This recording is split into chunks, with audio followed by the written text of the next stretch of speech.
Assalamualaikum warahmatullahi wabarakatuh. Teman-teman Dakwah Here Channel, ya selamat datang di edisi khusus podcast Dakwah Here Channel, yaitu refleksi akhir tahun 2020. Insya Allah kita akan bersama Dr. Muflih Hasbullah, ya, yang mana beliau ini adalah merupakan pakar sejarah, pakar sosiologi dan pemikiran Islam Indonesia, dan beliau juga merupakan narasumber di film Jejak Khilafah di Nusantara, masya Allah ya. Nah,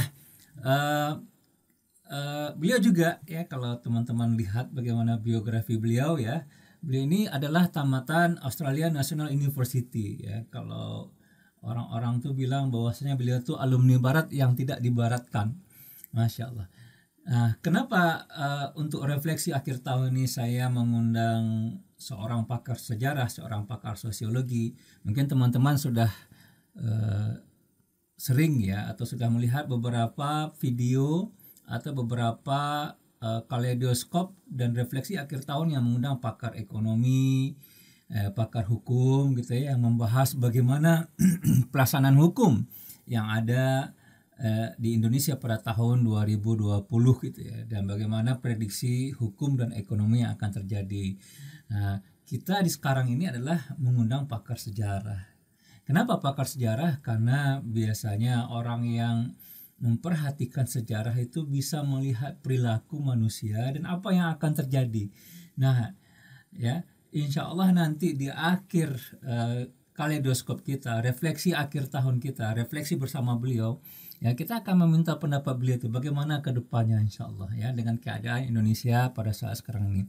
Jadi oleh karena itu tetap ya stay tune ya, dengarkan sampai akhir, insya Allah akan banyak ilmu yang akan kita dapatkan dari Dr. Muflih Hasbullah ya. Beliau itu guru bagi saya, maka saya manggil beliau itu profesor ya. Silakan menyaksikan, alhamdulillah beliau sudah bersama kita pada saat sekarang ini.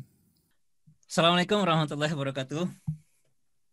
Waalaikumsalam warahmatullahi wabarakatuh. Prof Muflih, bagaimana kabarnya Prof?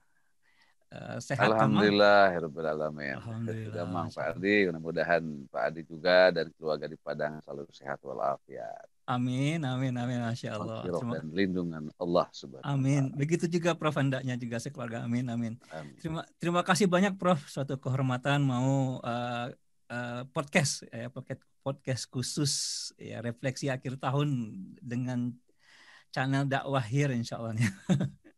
Ya Prof ya. Ya, sama-sama. Saya juga sebuah kehormatan diundang oleh Pak Adi dalam channel dakwah. Masya Allah. Dan bermanfaat apa yang kita bahas dan kita obrolkan nanti. Amin Prof, amin Prof. Nah Prof, insya Allah kita akan refleksi akhir tahun Prof, sebagaimana janji kita kepada audiens ini. Nah tapi sebelum ya, kenapa saya mengambil Prof ya sebagai pakar sejarah? Karena kalau menurut saya melihat bahwasanya para ahli sejarah itu lebih bisa memahami zaman, nah, ya. Bagaimana naik turunnya peradaban. Nah, seperti itu, Prof. Yang lain kan sudah banyak tuh refleksi akhir tahun, kaleidoskop segala macam dari pakar hukum, dari pakar ekonomi, ya.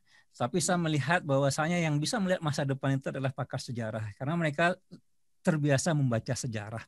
Nah, mungkin sedikit filosofis atau ilmu dari Prof ya, bagaimana hakikat peristiwa-peristiwa dalam kehidupan itu bisa membentuk sejarah, Prof. Oke. Terima kasih, nih pertanyaan yang menarik ya tentang sejarah peradaban dunia ya, dan seluruh kemanusiaan termasuk peradaban Islam. Tapi sebelum kita lanjut ya, saya Pak Adi nggak usah panggil saya Prof lah, biasa-biasa aja ya. Saya panggil nama aja Pak Muflih aja lah. Baik ya. Pak.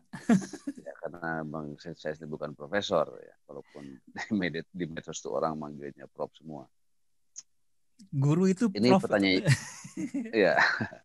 Buat kami Prof Muflih itu Ustadz. Ya, Ustadz itu adalah profesor. Sangat ya, kami hargai gitu. Ya, memang sebagai penghargaan ya, saya juga susah membendungnya gitu ya. Tapi dalam percakapan begini nggak usah lah, biasa aja nama aja. Insya Allah saya coba. Ya. Aja. eh, memang menarik ya, sejarah peradaban manusia itu dari seluruh peradaban yang ada, baik peradaban Romawi, peradaban Bizantium, Babilonia, terus ke Yunani, India, Cina, ya, kemudian ke Islam, ke Barat sekarang, itu tidak terlepas dari the fall and rise of this civilization. Jadi jatuh jatuh bangunnya peradaban. Arnold Toynbee itu pernah menulis ya, The Study of History 6 jilid dengan tebal, dan beliau mempelajari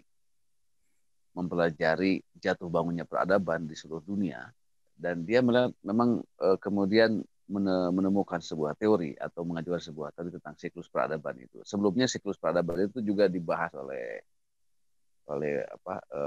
dalam mukadimah oleh Ibnu Khaldun tentang siklus peradaban itu, bahwa seluruh peradaban manusia itu berawal dari lahir, kemudian berkembang, ya, kemudian mengalami kematangan, dewasa, puncak, ya. Sudah di puncak itu pasti kemudian turun, ya, terjadi konflik internal, di situ ada menurun kualitas kemanusiaan termasuk para penyelenggara pemerintahan, demoralisasi kekuasaan, kemudian jatuh dan kemudian tenggelam. Gitu. Seluruh peradaban begitu. Dalam Islam juga sama. Gitu. Jadi cuma ada tesis yang menarik dari Aldo Toynbee itu, bahwa peradaban-peradaban yang bertahan itu adalah peradaban yang intinya di spiritualitasnya bisa hidup terjaga. Gitu.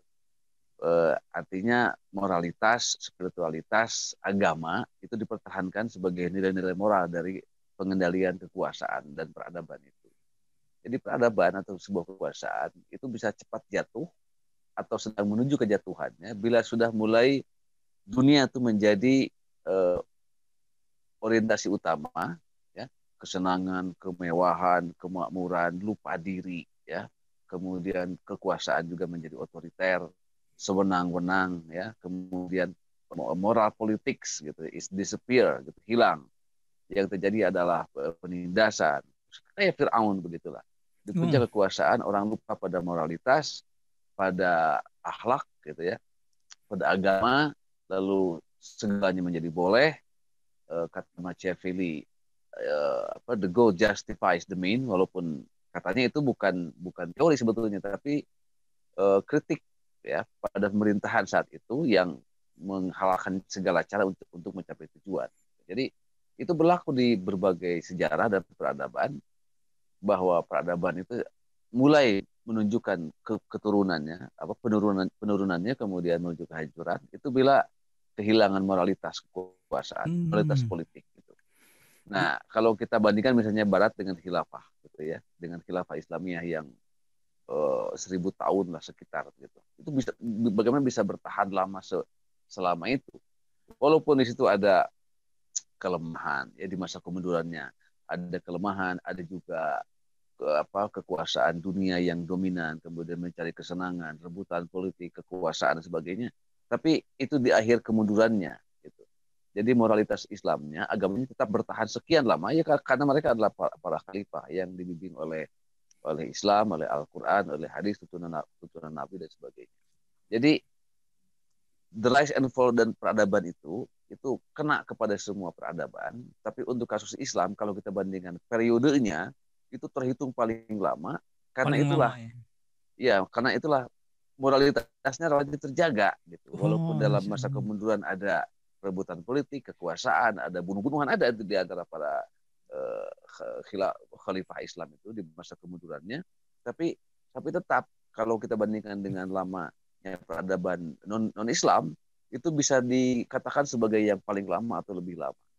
Nah, jadi kembali ke Toynbee tadi, bahwa jatuh bangunnya peradaban, terutama kemundurannya itu bila, ya, dunia menjadi tujuan utama, kesenangan, kemakmuran, lupa diri, moralitas diabaikan, ya, menghalalkan segala cara, ya, termasuk penindasan politik kepada masyarakat bawah, ketidakadilan hilang, hukum tidak tegak, ya sudah, kekuasaan negara peradaban seperti itu sudah tinggal menunggu kehancurannya aja, tinggal menunggu penurunannya. Barat sekarang dengan demokrasi, kalau kita hitung sejak abad 18, baru 3 abad sampai sekarang, dan itu 3 abad juga belum tuntas gitu ya. Tapi sudah kapitalisme kemudian sekularisme, sekarang sudah menunjukkan mulai dalam demokrasi menunjukkan krisisnya, kan begitu. Kalau ilmu pengetahuan, positivisme sudah lama itu dikritik oleh para pemikir ilmuwan barat sendiri.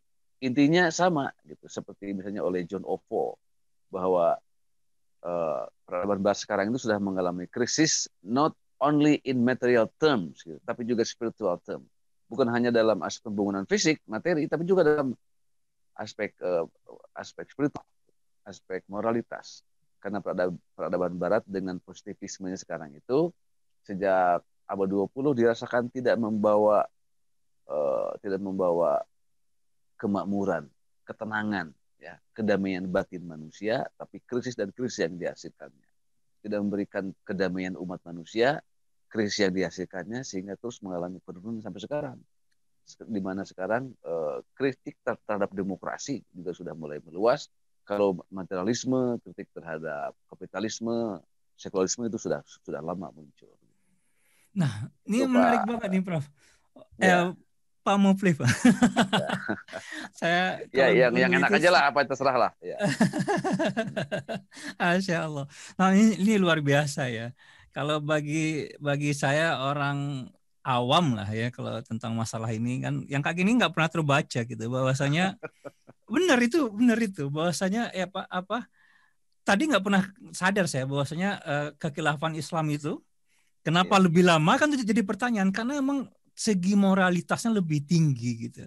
Lebih Jadi tinggi terjaga. iya, Masya Allah ya luar biasa. Walaupun kita tidak mengabaikan kelemahannya ya, Mm-mm. tidak mengabaikan bahwa pada masa kemundurannya itu ada konflik internal, kemudian rebutan kekuasaan, Mm-mm. moral Islam hilang, Mm-mm. yang kemudian dunia menjadi tujuan, kesenangan, kemakmuran, lupa diri, itu juga terjadi pada khilafah Islamiyah. Tapi kalau kita bandingkan periodenya dengan peradaban Barat, terutama Barat sekarang lah, ya misalnya, kan kita lebih lama. Artinya Iya, kalau iya. mengacu kepada teori Toynbee, itu moralitasnya relatif terjaga. Dan saya yakin karena dengan Islam kepastian moralitas itu terjaga itu insya Allah. Buktinya apa gitu? Apa buktinya moralitas itu sebagai yang membuat peradaban Islam itu lebih lama daripada peradaban yang lainnya?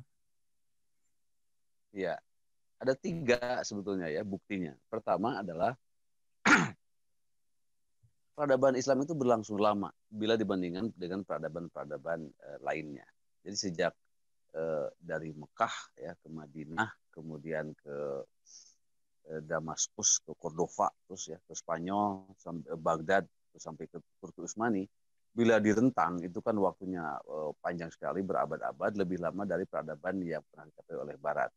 Itu pertama dari segi waktu. Yang kedua, dalam sejarah peradaban Islam, coba cari bukti-bukti bahwa kekuasaan Islam itu pertama melakukan massacre, pembunuhan massal, pembantian kepada umat manusia melalui penjajahan misalnya, perebutan kekuasaan, rakyat dibantai atau penduduk asli dipinggirkan dan sebagainya.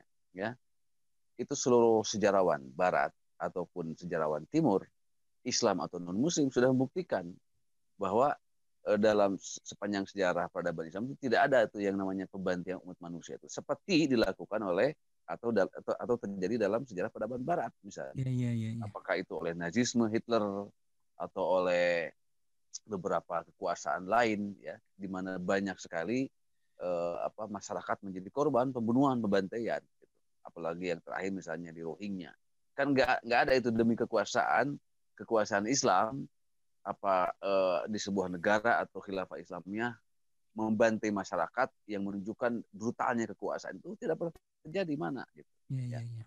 Ada seorang Jerman mempertanyakan gitu ya tentang kejahatan kemanusiaan yang dilakukan oleh banyak kekuasaan, banyak negara dan peradaban bila dibandingkan dengan Muslim nggak ada di catatannya di dunia Islam. Nah itu bukti moral ya bahwa moralitasnya itu adalah pada tidak pernahnya kekuasaan Islam itu melakukan pembunuhan massal.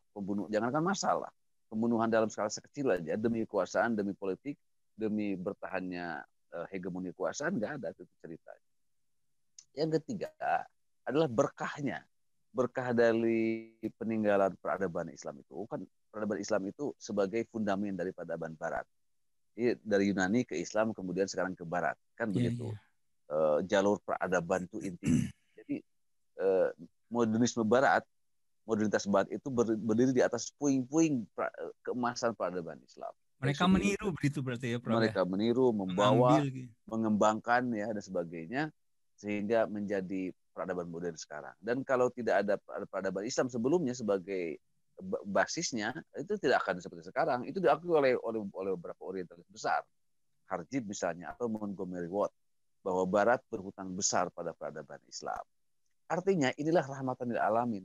Rahmatan lil alamin itu memberikan pengaruh positif pada manusia, pada kemanusiaan, ya, yang itu menunjukkan juga sebagai aspek moralitas. Jadi moralitas pada Islam tiga.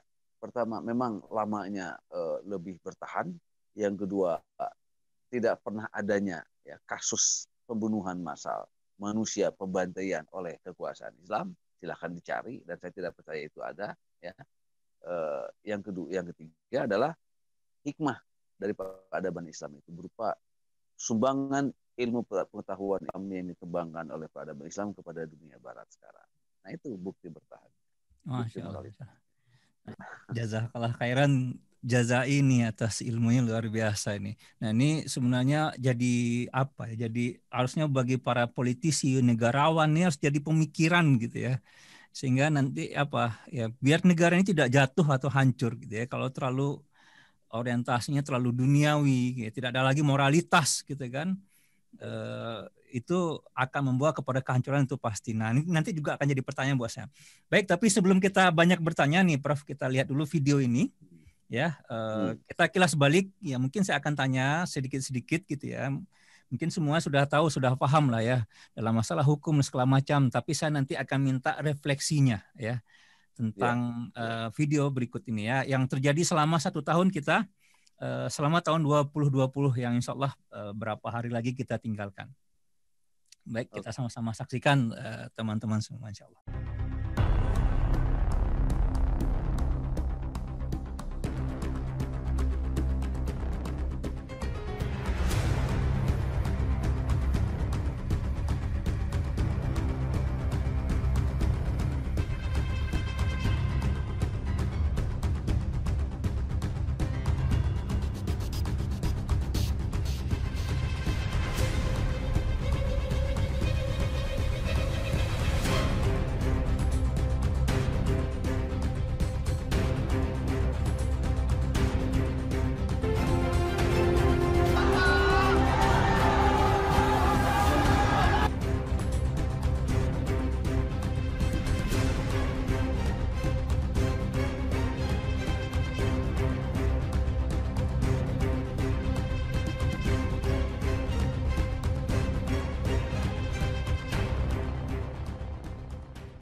Nah, itu ya kilas balik ya Prof ya, selama 1 tahun ya, sampai akhir Desember nih masih kita rekap gitu ya. Nah, ada 6 nih Prof yang saya bisa simpulkan ya.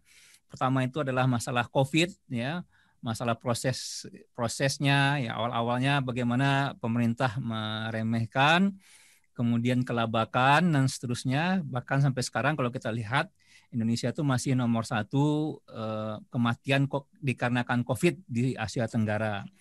Nah, yang kedua masalah RUU HIP dan ini ya yang jadi permasalahan itu adalah masalah itu kan Pancasila itu dianggap sakral, tidak boleh robah segala macam gitu ya, bahkan dipakai untuk menghantam lawan politik gitu ya, tapi rupanya bisa menjadi Trisila bahkan Ekasila ya, dan itu diprotes oleh masyarakat walaupun akhirnya tidak jadi. Walau alam ya kedepannya bagaimana. Nah, yang ada korban kita lihat ini adalah masalah Undang-Undang Ciptaker ya. Kontroversinya itu adalah disahkan di tengah malam, belum selesai juga segala macam. Nah, seperti itu. Itu 3 ya, Prof ya. Mungkin tuh 3 itu ada refleksi dari Prof. Ya, kita ambil refleksinya aja ya, tentang COVID ini. Kalau saya begini, kita ini kan tadi sebelumnya hidup dalam dunia yang serba sibuk ya, alam pikiran yang serba bertumpu pada manusia gitu. Lalu kita mengeksploitasi bumi ini, kehidupan ini dengan bebas gitu. Apalagi kapitalisme itu mengkondisikan orang untuk melakukan apa saja, apakah itu menguras alam, merusak alam, ya, mengeksploitasi manusia, kemudian membangun supremasi dan konglomerasi yang tanpa batas gitu. Dan itu dilakukan oleh manusia modern sampai merusak alam dan kehidupan. Lalu dalam dunia pendidikan, dalam pekerjaan, kita semuanya disibukkan oleh rutinitas, oleh pekerjaan, oleh banyak aspek yang mengkondisikan seolah-olah kita hidup ini mungkin lupa pada kematian, lupa kepada Tuhan, jauh dari agama, ya. Kemudian kita terlalu asik terjebak dalam kehidupan dunia ini gitu dengan segala keasikannya. Nah, saya melihat COVID itu terlepas ini yang pertama ya, terlepas dari bahwa itu adalah konspirasi, bahwa itu adalah perang dagang, perang ekonomi, itu pekerjaan para kapitalis global dan sebagainya, seolah seperti peringatan gitu dari Tuhan bahwa tuh kalian hidup jangan terlalu ya, asik masuk dalam hingar-bingar dunia, dalam rutinitas, di dalam kemeriahan, kemewahan, ya. Yang tiba-tiba Allah itu menjadikan dunia ini melalui COVID ini menjadi lebih tertib, terjaga, lebih teratur. Kan dunia sekarang jadi lebih bersih, lapisan ozon sekarang lebih bersih, udara lebih sehat, kan begitu ya. Iya, iya. Kemacetan di seluruh kota-kota dunia itu tiba-tiba menjadi berkurang. Ya. Saya sering berpikir di Bandung saja dengan Jakarta, saya berpikir rasanya tidak mungkin ini kemacetan di dua kota ini bisa selesai oleh manusia. Itu karena sistemnya yang sudah sangat jelimet, sudah sangat sistemik persoalannya. Ternyata oleh Allah, sekali Allah bernama COVID, tiba-tiba Jakarta jadi lengang, udara jadi bersih, Bandung menjadi lancar gitu ya, lalu lintasnya. Ini tidak pernah kita pikirkan sama sekali bagaimana kita frustrasi dari kemacetan rutin setiap hari yang membuat jutaan orang di kota-kota stres oleh lalu lintas yang tidak nyaman. Iya, iya. Kemacetan setiap hari, orang habis di jalan hidupnya, ya. Kemudian itu berpengaruh pada pola hidup sampai ada orang bangun jam 4, sarapan di mobil, menyuapi anak-anak TK-nya di mobil, kemudian nganterin anak dia masuk kerja, terus kehidupan rumah tangga jadi kacau. Tiba-tiba ini oleh COVID ini hidup jadi lebih tertib, lebih teratur, banyak di rumah, mungkin ibadah lebih khusyuk, lebih tenang gitu ya dan Iya, sebagainya. iya. Itu refleks saya pertama gitu tentang hikmah di balik peristiwa COVID ini. Nah, sebenarnya kan kalau kita lihat nih masalah ketidakkonsistenan aja ya semuanya, Prof. Ya. Kalau saya lihat dari nomor 1, nomor 2, dan nomor 3. Nah, kalau saya lihat ya, jadi kita lihat saja Undang-Undang Ciptaker karena kenyataannya memang seperti itu ya. Nah, masuk saya nomor 4 ini karena kebetulan Profesor Muflik jadi jadi narasumbernya ya di film Jejak Khilafah di Nusantara. Ya, itu ditunggu-tunggu banyak ribuan orang gitu yang menunggu gitu ya, tetapi kecewa. Dan sekarang sedang diproses untuk JKDN kedua. Iya, insya Allah ya JKDN kedua. Nah, apa tanggapan Prof. Muflik ya ketika film tersebut ditolak gitu ya? Bagaimana perasaannya juga, apalagi sebagai narasumber ini? Ya, itu sebetulnya film ilmiah ya, dokumentasi historis atau film dokumenter, nggak ada masalah, tidak ada problem di situ. Hanya yang dikhawatirkan oleh pemerintah adalah dampaknya akan memperkuat ya ikatan emosional masyarakat, terutama yang para pendukung khilafah, untuk semakin menguatkan ya, gagasan itu yang HTI sudah diubah oleh pemerintah, tapi kan gagasan khilafah masih kuat dan tidak mungkin hilang. Nah, karena dipandang berbahaya sebagai kelompok radikal, lalu para isu khilafah ini bagaimana mungkin dipotong, itu dihilangkan dari alam berpikirlah kaum muslimin di Indonesia. Itu sebetulnya tidak mungkin. Cuma film itu memang dicurigai, gitu ya, diwaspadai akan memperkuat imajinasi tentang khilafah Islamnya, kemudian ikatan emosional dan dukungan terhadap gagasan itu. Gitu. Jadi itulah pemerintah melakukan ban berkali-kali, ya. Yang sebetulnya menurut saya tidak perlu, ya, karena ya sebuah karya seni, ya sebuah film dokumenter itu kan apalagi isinya hanya penjelasan sejarah masa silam, kan sebetulnya apa problemnya? Tapi kekhawatiran itu tampaknya begitu kuat ya, sehingga film itu kemudian diintervensi dengan berkali-kali. Tapi menurut saya hasilnya tidak efektif, tidak akan membuat masyarakat kemudian dengan cara begitu berkurang kecintaannya, kemudian kerinduannya pada khilafah atau dukungannya enggak akan hilang, justru malah Iya. makin kuat. Jadi imajinasi emosi masyarakat yang merindukan kembali munculnya khilafah Islamiyah di abad modern yang sebetulnya untuk membereskan negara, mengatasi negara, terutama melawan peradaban Barat, sekarang malah diintervensi dengan cara di-ban, ya, dibatasi akses masyarakat terhadap imajinasi khilafahnya. Itu kan sebetulnya bermasalah. Artinya tidak efektif dan tidak akan berdampak apa-apa, kecuali malah menguatkan dukungan itu. Jadi menurut saya itu kesalahan langkah lah dari Sangat langka pemerintah, ya. ya dengan cara melakukan seperti itu. Coba kalau dibiarkan saja, pemerintah tidak intervensi, kemudian malah memberikan dukungan sebagai sebuah film dokumenter, kan tidak menjadi gerakan apa-apa, hanya sebuah tontonan film pendek kan tentang Iya, sejarah Islamisasi, kan apa salahnya? Biarkanlah benar. masyarakat berdebat, berdiskusi secara terbuka tentang fenomena Islamisasi itu. Tapi kekuasaan tidak begitu berpikirnya, kekhawatiran yang lebih kuat. Padahal Iya, juga iya. kekuasaan kan sebenarnya tidak lama. Iya. Betul. Nah, Masya Allah. Terima kasih Prof. Itu luar biasa itu film Jejak Khilafah itu jadi ini ya, jadi eh, viral gitu ya di seluruh Ya. Nusantara Nah, sejak gara-gara di awal band. saya pernah menulis di Facebook, sejak awal ya, saya bilang mengapa ide khilafah itu sekarang makin makin menguat di masyarakat. Ini terlepas dari apa?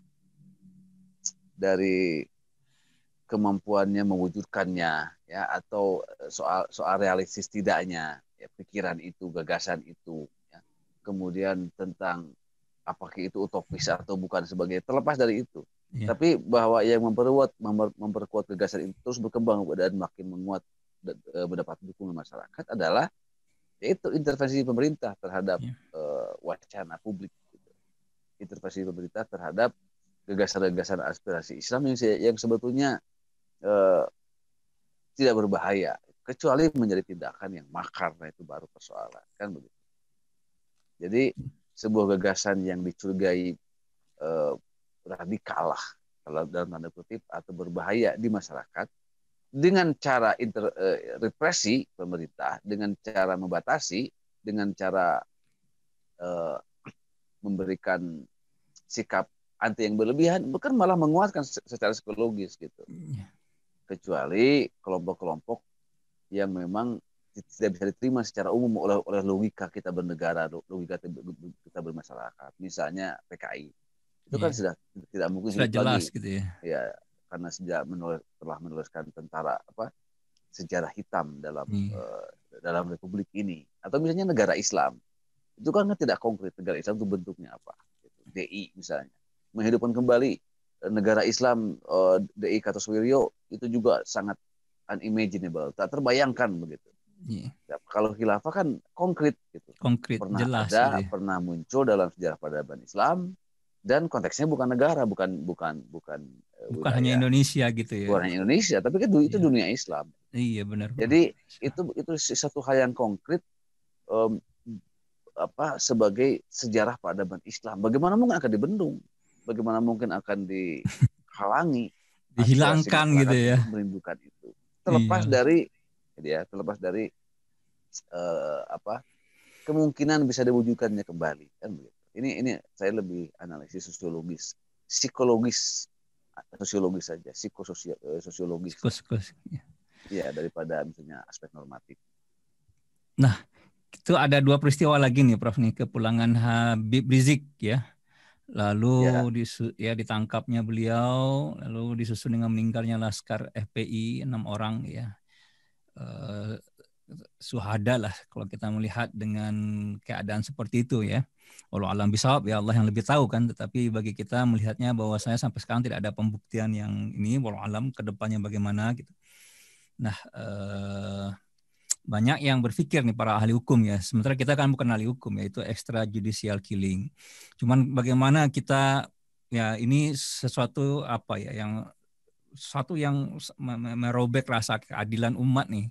Dan ini meninggalkan Luka yang 2020 nih. mendalam.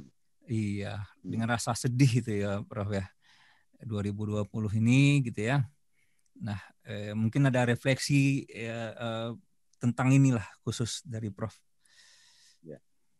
Nah, itu kembali ke yang tadi sebetulnya ya, kekhawatiran berlebihan terhadap maraknya aspirasi politik Islam yang direspon secara di luar nalar, berlebihan. Jadi itu kan sebetulnya tragedi kewarganegaraan. Gitu ya. Jadi anak-anak FPI yang menjadi korban itu kan anak-anak biasa, anak baik, anak-anak yang mencintai ulama, kan begitu. Kemudian bahwa mereka aktif di FPI itu kan soal pilihan, karena itu juga tergantung sosialisasi, kemudian di mana mereka hidup, bergaul, dan menerima penjelasan-penjelasan tentang Islam, tentang keislaman. Cuma itu extrajudicial review-nya itu, judicial killingnya itu, ya. Itu tragedi lah, tragedi kemanusiaan kita. Gitu. Mana mungkin di sebuah negara demokrasi yang seharusnya makin kesini tuh makin matang, gitu ya, makin terbuka, makin bebas, justru berbalik arah menjadi negara begitu represif kepada warga negaranya, kan begitu.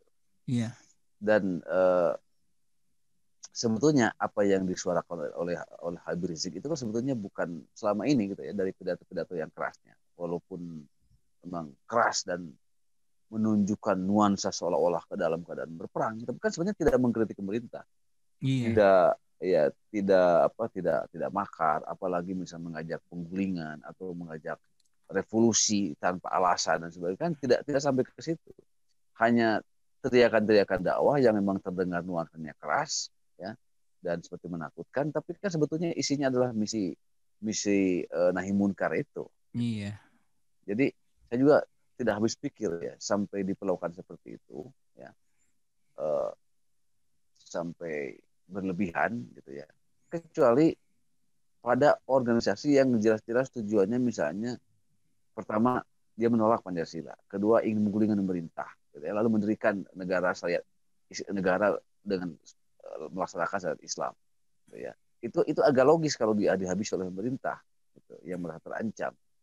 Tapi kan kalau FPI ini diakui juga jasa-jasa kemanusiaannya sangat banyak, kemudian gerakannya adalah nahi munkar, bahwa suara keras dan seolah-olah mengajak berperang itu kan bukan kepada pemerintah, tapi kepada kekuasaan, intervensi asing, kemaksiatan, kan begitu.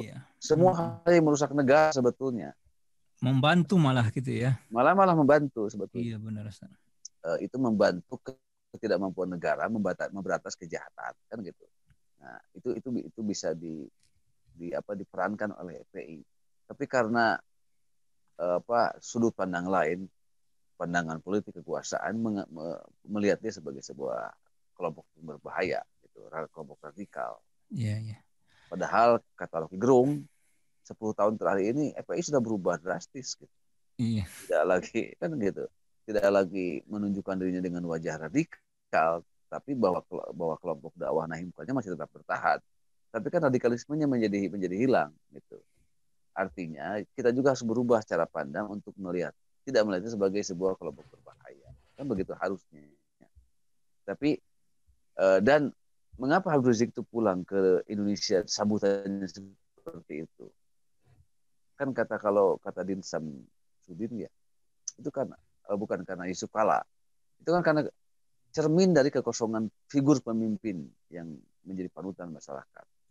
Kekosongan ketiadaan ini semacam diisi lah gitu, oleh Habib Rizik bagi masyarakat umum. Dan yang kedua adalah kerinduan kepada ulama-ulama yang berani tampil apa adanya, bersikap tegas terhadap segala bentuk kemaksiatan, kejahatan, termasuk intervensi kedua negara, mengancam NKRI dan sebagainya. Itu yang sepanjang sejarah sampai sekarang itu selalu diperankan oleh para ulama. Makanya saya menyayangkan ya duka 6 warga negara yang sampai terbunuh itu, dan itu dibunuh oleh oleh polisi sebagai aparat negara. Iya. Bagi Amerika itu dipecat semuanya.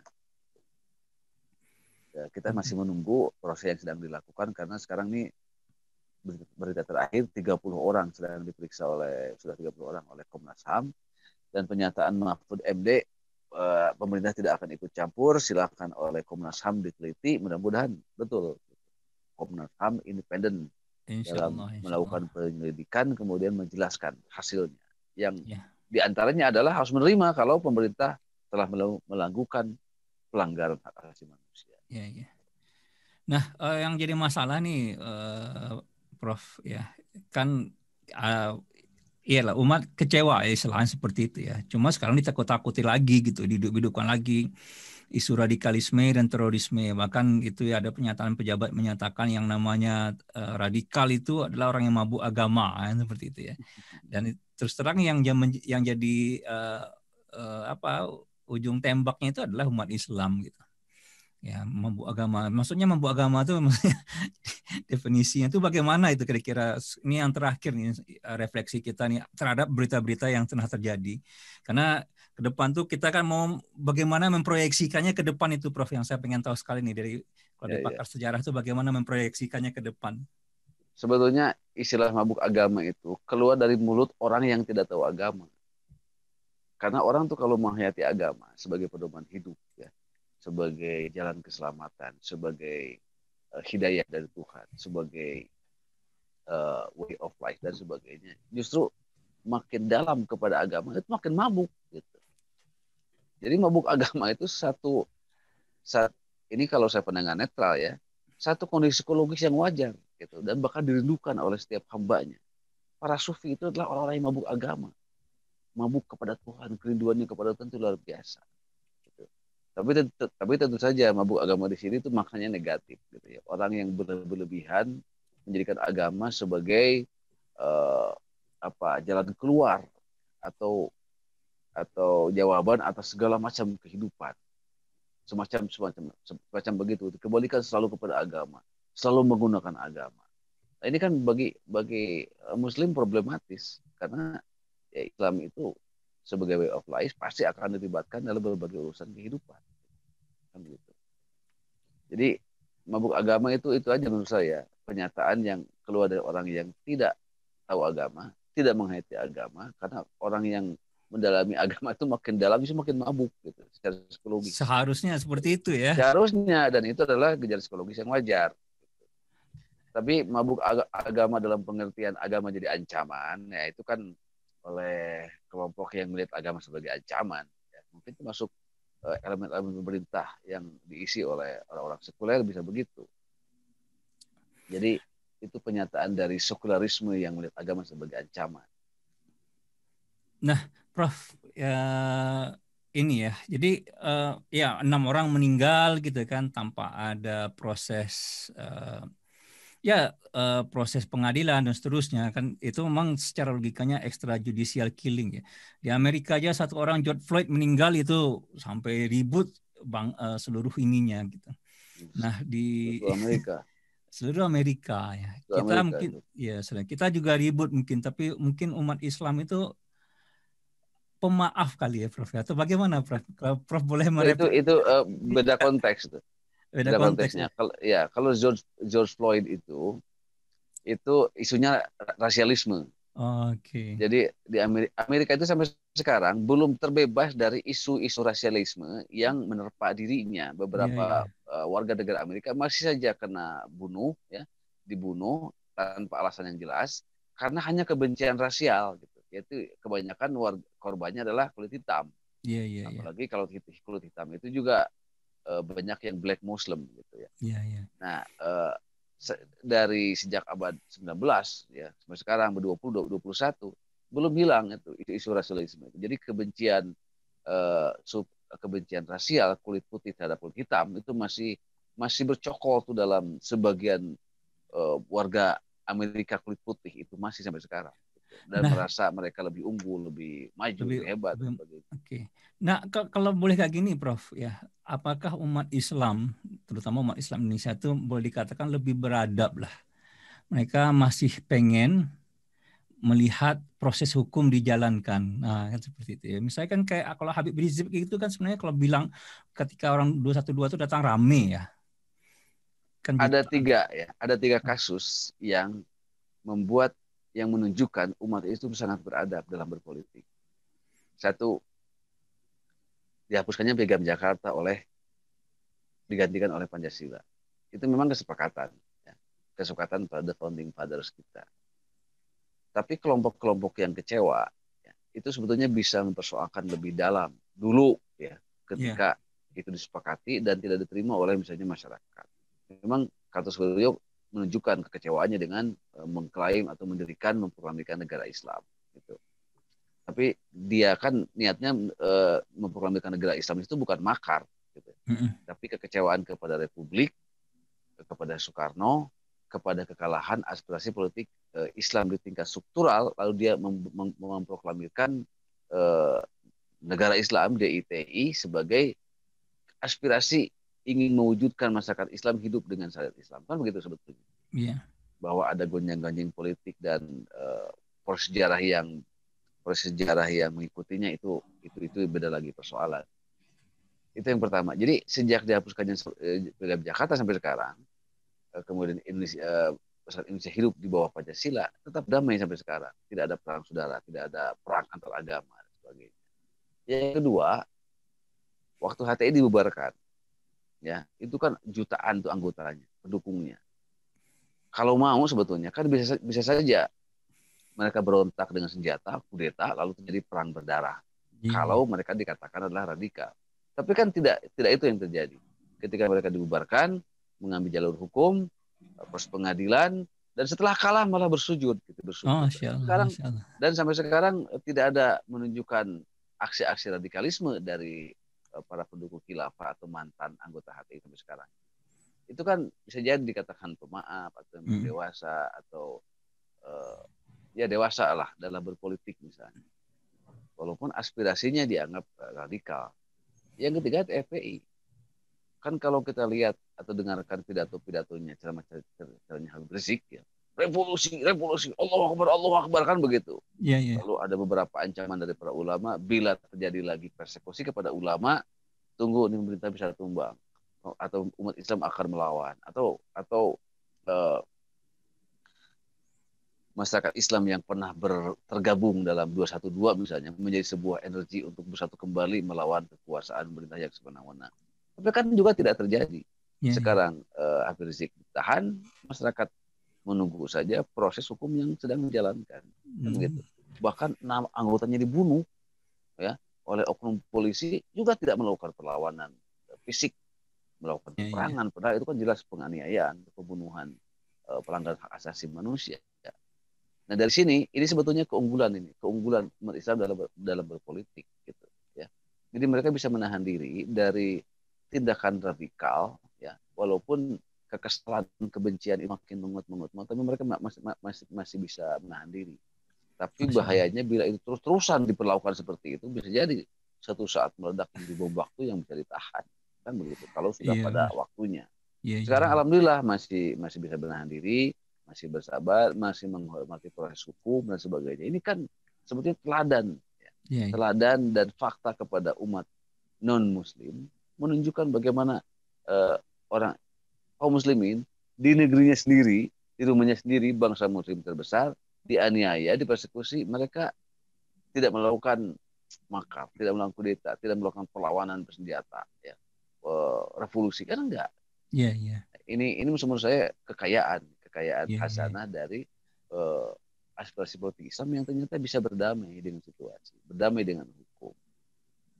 Nah, jadi, ini Prof, itu kan udah 3 berarti ya, ada Piagam Jakarta, HTI dibubarkan, Habib Rizik ketika beliau ditangkap kan, kalau beliau kan gampang saja itu kalau kalau beliau bilang apa gitu ya, sangat gampang gitu ya. Nah, ini ya tentu umat Islam tidak ingin dizolimi ya kan seperti itu. Nah, pertanyaan saya berikutnya lagi, apakah karena mereka itu memahami bahwasanya Allah nanti akan menurunkan pertolongan gitu ya, atau bagaimana itu masalah zolim itu, Prof?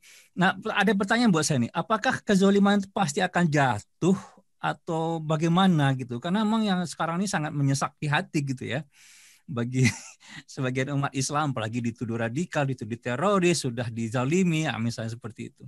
Kalau kita kembali ke pembahasan awal tadi tentang jatuh bangunnya peradaban, ya, termasuk negara dan kekuasaan, itu kan diantara sebabnya adalah kezaliman yang diberlakukan.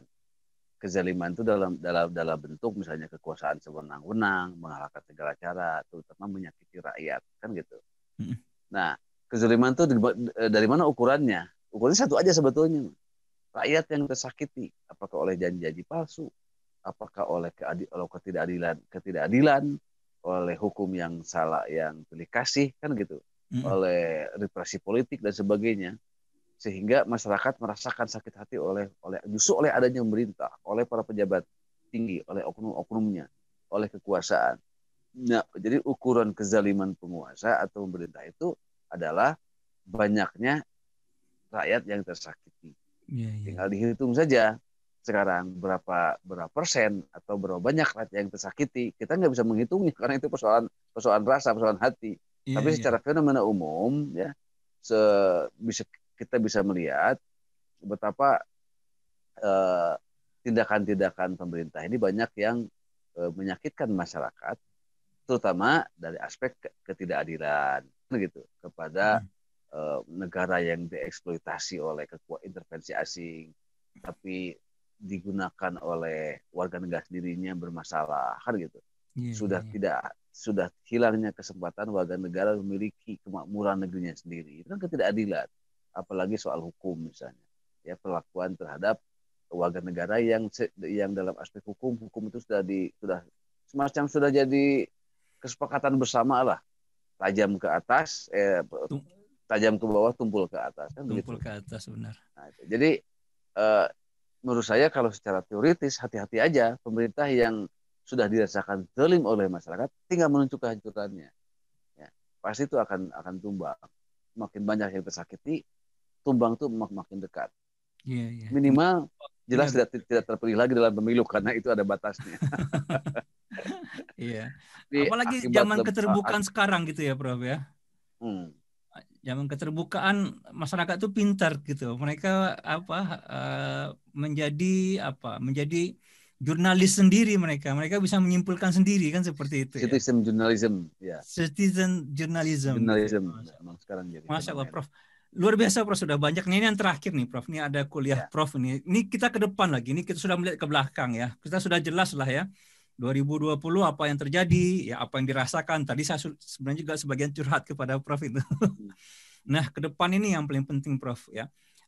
Ada sesuatu yang menarik dari kuliah Prof yang saya dengar di YouTube gitu ya, tentang sejarah ya. Prof bilang bahwasanya mayoritasnya umat Islam di Indonesia ini itu karena banyaknya peristiwa sejarah yang terjadi ya, yang mana para pendahulu, para ulama tersebut tidak berhenti dalam berdakwah sehingga kita itu menjadi mayoritas Muslim. Dan itu ya dalam arti kata itu kan sangat luar biasa. Bahwasanya ada sebab akibat. Nah itu ada sebab akibat ya yang membuat Indonesia ini menjadi umat Islam terbesar di dunia. Nah, dan itu sangat luar biasa. Buat saya itu suatu ilmu yang luar biasa. Karena apa? Karena buat kita umat Islam itu saya lah pribadi ya melihat bahwasanya kita tuh taken for granted, Islam tuh taken for granted buat kita. Sementara itu adalah hasil perjuangan yang panjang. Nah, pertanyaannya berikut, Prof. Ke depan tuh bagaimana? Karena saya jadi juga pertanyaan juga, apakah juga mungkin Islam itu hilang dari Indonesia? Itu juga pertanyaan saya. Ini mungkin refleksi yang terakhir nih, Prof. Ya, perenungan mungkin yang bisa dibawa ya, take away gitu istilahnya ya, buat para audiens kita. Oke. Ya. Jadi gini ya, dakwah itu adalah sebuah never ending proses, ya, never ending story, never ending history. Jadi dakwah atau ajakan terhadap kebaikan, terhadap kebenaran, terhadap Islam, terhadap hukum Tuhan dan sebagainya, itu dalam Islam adalah proses yang tidak akan pernah berakhir sampai kiamat. Selama ada umat Islam, maka dakwah pasti akan berlangsung. Dan dakwah itu kalau kita secara umum kita bagi dua, ada dakwah yang soal-soal syariat, ya, soal muamalah, soal ibadah, soal sosial, itu berlangsung aman damai dari dulu sampai sekarang. pemerintah kekuasaan apapun tidak terlalu mempermasalahkan dakwah pada aspek peribadatan dan sosial itu. Tapi sudah ke politik, ekonomi, nah itu yang selalu dicurigai dan diawasi karena dirasakan akan mengancam kekuasaan-kekuasaan yang ada. Ya. Eksistensi kekuasaan yang berlangsung yang memerintah kaum muslimin. Itu akan selalu muncul konflik di situ karena dakwah politik itu akan dirasakan sebagai ancaman. Kan gitu. Nah, tapi kita bandingkan antara kekuatan proses dakwah secara sosiologis, apakah terutama waktunya, dengan jatuh bangunnya atau pergiliran kekuasaan. Ya, misalnya presiden, itu kan cuma 5 tahun. Berganti-ganti. Kan gitu. Jadi, proses dakwah itu akan lebih kuat dari kekuasaan yang sedang memerintah. Itu teori itu.